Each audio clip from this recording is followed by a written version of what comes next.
안녕하세요. 킹스포츠입니다. 농담했다가 얼떨결에 한국 감독 됐다. 북한과 너무 가까워 싫었다. 클린스만이 한국 대표팀 감독에서 전격 경질된 가운데 최근 클린스만의 충격 인터뷰 내용이 화제에 오르고 있습니다. 과연 어떤 말들이 나온 것인지 자세히 알아보겠습니다.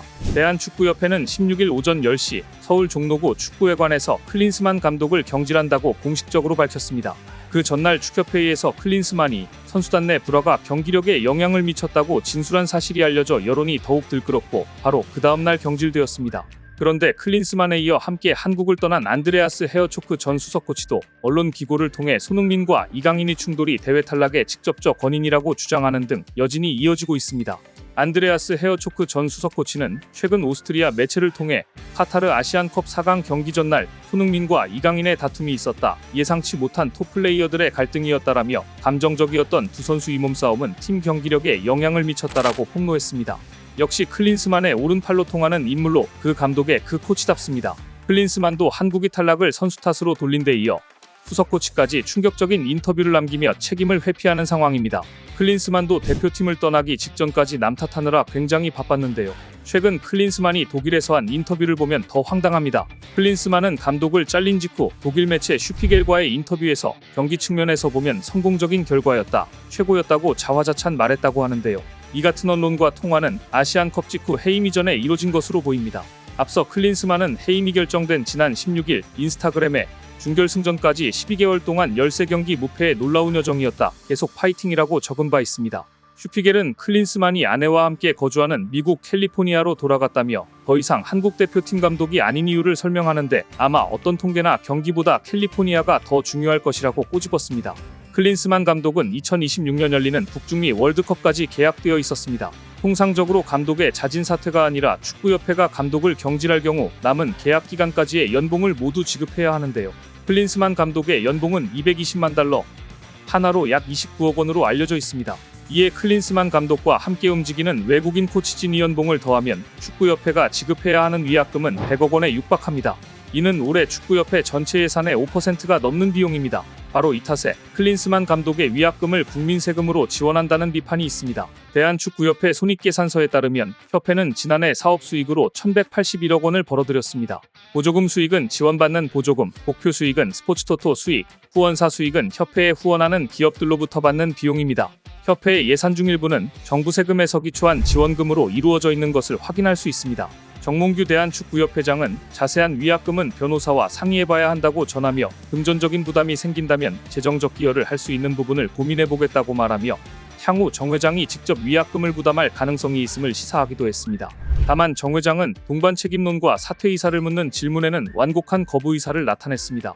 한편 시민단체 서민민생대책위원회는 지난 13일에도 정 회장을 강요, 업무방해, 업무상 배임 등 혐의로 경찰에 고발했습니다.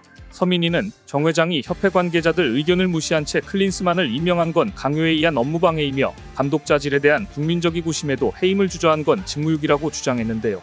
클린스만의 위약금과 관련해서 업무상 배임이라고 주장하기도 했습니다. 그런데 최근 클린스만의 독일 인터뷰 내용이 뒤늦게 밝혀지며 또 한 번 여론이 들끓고 있습니다. 클린스만 전 감독은 재임 기간 정몽규 대한축구협회 회장을 우군이자 자신을 지탱해줄 지지기반으로 여겼던 것으로 보입니다. 한국 축구가 어지러운 국면에서 한 달가량 전 독일 탐사 보도 매체와 인터뷰에서 클린스만이 자신을 내친 정 회장과 돈독한 관계를 언급한 게 새삼 주목되고 있습니다.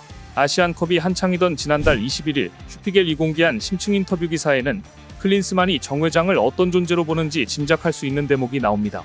지난해 파주 국가대표 트레이닝 센터 등지에서 여러 차례 클린스만과 만난 마르크 후여 기자는 그가 한국 대표 기업 중 한 곳인 현대가의 정 회장에 대해 열광적인 태도를 보였다고 해설했습니다. 클린스만은 정 회장과 현대의 영향력을 설명하며 말도 안 되는 거다, 엄청난 일이라고 말했습니다. 그러면서 마음에 들지 않는 일이 생기면 곧장 정 회장에게 문자메시지로 연락해 직접 대면한다고 말하며 두 사람의 친분을 과시했다고 전했습니다. 서울 용산역 인근 호텔에 거주한 것으로 알려진 클린스만은 정 회장의 사무실이 용산역에 있다며 자신의 숙소에서 5분 거리라고 말했습니다. 실제로 정 회장의 HDC 현대산업개발본사가 용산역에 있습니다. 공식 인터뷰에서 이렇게 말할 정도면 친해도 굉장히 친한 것 같은데요. 십수년간 클린스만과 수차례 심층 인터뷰를 진행한 후여 기자는 독일을 지휘할 때도 그가 대표팀 일정이 끝나면 캘리포니아의 자택으로 돌아가 비판이 거셌다고 서술했습니다. 당시 클린스만의 우군은 독일 현대사의 거인으로 평가받은 앙겔라 메르켈 전 총리였다고 하는데요. 실제로 메르켈 전 총리는 최근까지도 그와 돈독한 관계를 유지했습니다. 첫 동독 출신 여성 총리로 16년을 재임한 메르켈 전 총리는 지난해 4월 특별공로 대식자 훈장 수여식에 클린스만 전 감독을 초청했습니다. 당시 메르켈 전 총리는 클린스만 감독이 너무 자주 캘리포니아에 간다고 알려졌던 초창기부터 격이 없이 함께했고 한 번도 서로 연락이 끊긴 적이 없다고 말했습니다. 클린스만 전 감독은 메르켈 전 총리가 처음 취임한 당시 독일 대표팀 감독이었습니다. 슈피겔은 어려운 시기에는 곁을 지켜줄 동맹이 필요하다고 서술하며 클린스만 전 감독에게 정 회장이 이런 존재라고 짚었습니다. 클린스만은 한국 사령탑을 맡게 된 과정이 다소 우연적이라고 돌아봤습니다. 아들이 2017년 한국에서 열린 20세 이하 월드컵에 출전할 때부터 정 회장과 알고 지냈다는 클린스만은 2022 카타르 월드컵 도중 한 경기장의 VIP 구역에서 정 회장을 다시 만났습니다. 한국 브라질의 16강전이 끝난 후 파울루 벤투 전 감독이 사임 의사를 밝힌 뒤였는데요. 국제축구연맹 기술연구그룹 일원으로 월드컵에 참여한 클린스만은 감독을 찾고 있냐고 정 회장에 물었습니다. 당시 그는 농담조로 장난식으로 말했다고 하는데요. 하지만 정 회장은 이를 다소 진지하게 받아들였다고 주장했습니다. 다음 날 두 사람은 카타르 도하의 한 호텔에서 만나 커피를 마시며 이와 관련해 논의했다고 합니다. 클린스만은 스트레스 받지 말고 오래 알고 지낸 사이니까 해본 말이니 관심이 있다면 연락해달라는 취지로 말했다고 합니다. 몇 주 후 실제로 정 회장에게 연락이 와서 관심을 보였다는 게 클린스만의 설명입니다. 클린스만은 임기 초반인 지난해 3월 국내 취재진의 이와 유사한 부임 과정을 밝힌 바 있습니다. 다만 정 회장 측으로부터 연락받은 과정 등 세부 경위는 따로 말하지 않았는데요. 정 회장은 지난 16일 클린스만 전 감독의 경질을 발표하며 오해를 바로잡겠다며 감독 선임 과정을 일부 밝혔습니다. 정 회장은 전임 벤투 감독 선임 때와 같은 프로세스라며 61명에서 23명으로 좁힌 뒤 마이클 밀러 전력 강화위원장이 5명을 인터뷰했다. 이후 1, 2위와 2차 면접을 진행했고 클린스만을 최종적으로 결정했다고 말했습니다. 정해진 절차로 선임했다고 밝혔지만 클린스만과의 잘못된 만남에서 어떤 점이 문제의 소지가 됐고 무엇이 화를 키웠는지 제대로 파악해보고 반성이 필요할 것 같습니다. 한편 클린스만의 인터뷰 내용 중에는 재임 기간 끊임없이 지적됐던 재택근무와 관련해서도 흥미로운 내용도 실렸습니다. 인터뷰에서 클린스만은 슈피겔에 내 노트북이 내 사무실이라며 재택근무 논란을 둘러싼 소신도 밝혔습니다. 경계를 넘나드는 새로 스스로를 비유한 클린스만은 한국의 메인체 감독직을 수행할 필요는 없다는 취지를 설명한 것으로 보이는데요. 정말 무책임한 발언이 아닐 수 없습니다.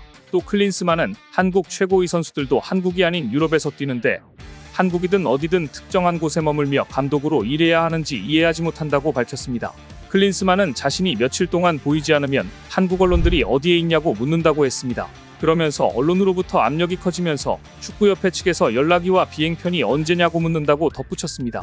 또 매체가 밝힌 바에 따르면 클린스만은 캘리포니아에서 일요일마다 아마추어 클럽에서 축구를 했는데 모든 것이 비공식적인 미국 생활을 즐겼다는 겁니다. 또 국가대표 파주 트레이닝 센터는 숙박시설이 넓고 북한과 가까운 곳이어서 클린스만이 한국에 있는 것을 싫어했다고 슈피겔은 전했습니다. 한편 클린스만은 정몽규 대한축구협회 회장 및 축협 임원진들과 함께 명예훼손 등 혐의로 고발당했습니다. 시민단체 서민이는 지난 18일 클린스만 전 감독과 정 회장, 김정배 상근부회장, 황보관 본부장을 명예훼손, 출판물 등에 의한 명예훼손, 업무방해 혐의로 서울경찰청에 추가 고발했습니다.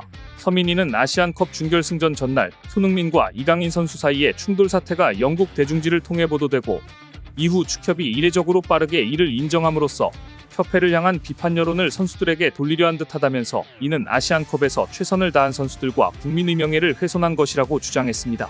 파장이 큰 만큼 앞으로 이 사태가 어떻게 마무리될지 관심 있게 지켜봐야 하겠습니다. 오늘 영상 여기서 마무리하도록 하겠습니다. 시청해주셔서 감사합니다.